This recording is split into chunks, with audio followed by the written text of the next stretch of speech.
앞서 얘기한 대로 표심이 많이 바뀌었다 이런 얘기들이 나옵니다. 민주당에서는 대놓고 153석 플러스 알파, 이제 뭐 조국 혁신당의 비례까지 합치게 될 경우에는 과반 이상을 획득할 수 있다라는 뭐 자신만만한 얘기들이 막 흘러나옵니다. 네. 그 자신의 근거를 어디서 찾으세요?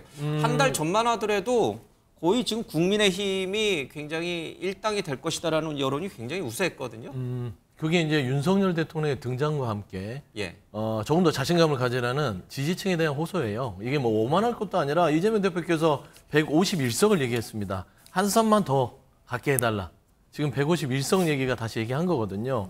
그러니까 민주당의 공천 과정 속에서 여러 가지 잡음이 있었는데 거기에 실망한 우리 지지층, 그러니까 뭐 보통 이제 정치 용어로 집토끼라고 하는데 떠나간 집토끼를 다시 와달라. 다시 예. 와서 우리에게 힘을 보태주면 과반을 얻을 수 있는 힘을 보여드릴 수 있으니 이런 호소를 하는 저는 저번에 깔려 있다고 보는데 네. 이 발언이 나온 기저에는 아까 말씀드린 윤석열 대통령이 전반에 나온 겁니다. 이종섭 전 장관을 본인과 관련된 사건에 대해서 누구나 오해할 수 있음에도 불구하고 과감하게 호주대사를 보내는 공정이 깨져버려요. 비정상적인 나라를 운영한다는 이런 신호를 주면서 정권 심판해 주셔야 됩니다. 라는 것들이 서울 민심이 출렁거리기 시작한 겁니다. 그러니까 다시 윤석열 대통령이 총선의 전면에 등장하기 그렇죠. 시작했다. 그전까지는 한동훈 이종섭 전 비대위원장이 장관 때문에. 틀어막고 있었는데 이종섭 전 장관을 호주대사로 대통령이 임명하면서부터 한동훈 비대위원장 보이지 않아요.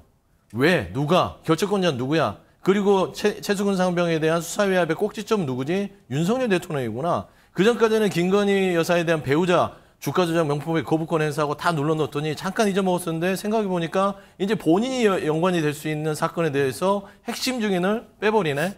총선이 지든 말든 간에 중대한 영향을 미치는지 모르겠습니까? 그럼에도 불구하고 호주 대사를 도피시키듯이 했다는 것은 이 사건이 터졌을 때 본인이 감당할 게 너무나 예. 크다라는 것을 판단했지 않냐. 네. 국민들은 그런 오해들이 지금 차고 넘치기 때문에 민주당은 조금 더 자신 있게 정권 심판을 위해서 우리를 지지해달라는 시그널을 보내고 있다. 이런 네. 판단하시면 될 것 같습니다. 선거 국면에서 살짝 뒤에 빠져 있었던, 그리고 앞에서는 이제 한동훈 비대위원장이 높은 인기를 받고 있는 한동훈 비대위원장이 선거판을 이끌면서 국민의힘이 좀 앞서가는 분위기였는데 다시 윤석열 전 대통령이 등장을 함으로써 네.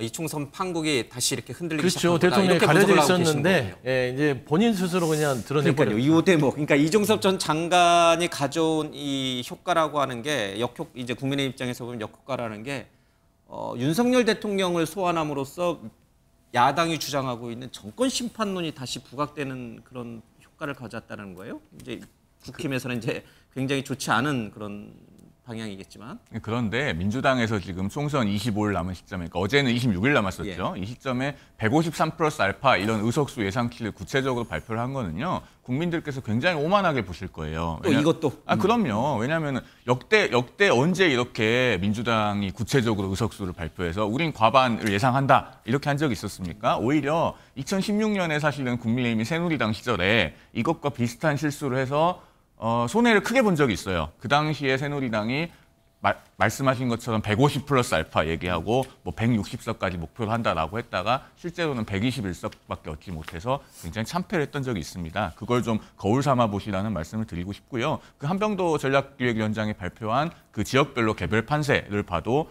제가 좀 수긍하기 어려운 내용들이 많이 있었습니다. 그러나 어쨌든 최종적으로 선택은 국민들께서 하시는 거고요. 지금 25일 정도 남았기 때문에 아마 총선 판세는 그동안에도 서너 번은 요동칠 수 있는 시간이 충분히 남아있다. 그런 말씀을 드리고 싶습니다. 네.